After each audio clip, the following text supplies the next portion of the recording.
This is Tom Dillon, the Lifetime Liberal, and today is Thursday, January 28th, 2021. The title of this rant is The Republicans and Fossil Fuel Companies' Desperate, Unwinnable Battle Against Global Climate Change. So yesterday was climate change at the White House. Yay, Joe.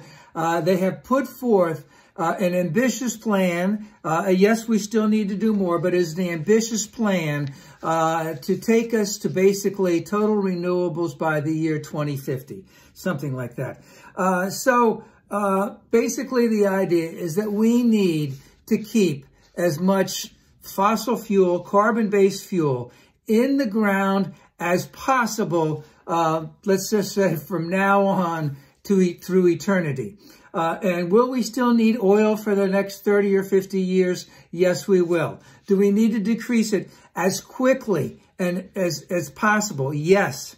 And of course, the changes that they are talking about is how do you go about making that complete change? You know, there has to be radical changes in our infrastructure, in our electrical grid, in our existing buildings, and on new buildings, on renewable energy.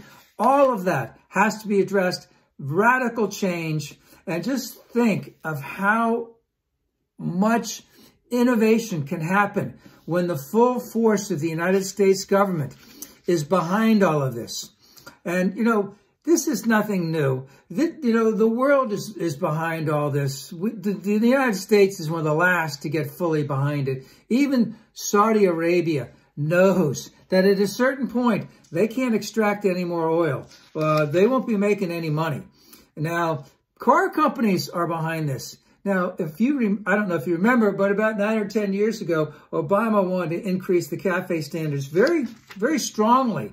And the car companies fought him tooth and nail. They worked out a good deal, which, you know, obviously Trump got rid of right away, but they fought him on that. After Trump came in, they've already changed their minds. A lot of them didn't even want to go with Trump's plan. They wanted to keep the standards up. They wanted to increase the standards. They're not doing this altruistically. They're there to make money. But they know that the world have changed and are enthusiastic about working with Biden in terms of renewables for cars all over the place.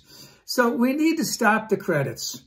And before I get to that, I remember 20-some years ago, Rush Limbaugh just railing on Al Gore in the election of 2000, saying he wants to get rid of the internal combustion engine.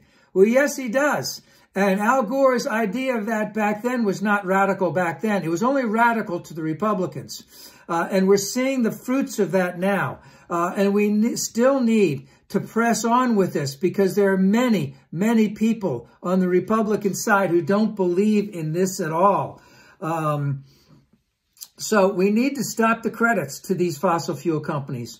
I don't know if a carbon tax is called for right now, but we need to pursue keeping as much energy in the ground as possible, because maybe a carbon tax with all of the innovation that's going to come with Joe's plan, that we should do this.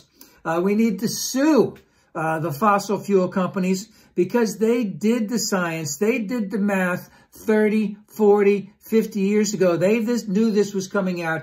They denied it, and they actually lied about it all over the place. I mean, even now, we have banks all across the world that are not going to be investing in any type of, let's say, coal power plants or anything. So there's a true global effort behind it, but the U.S. is going to be leading it. Yay! And that's what needs to happen.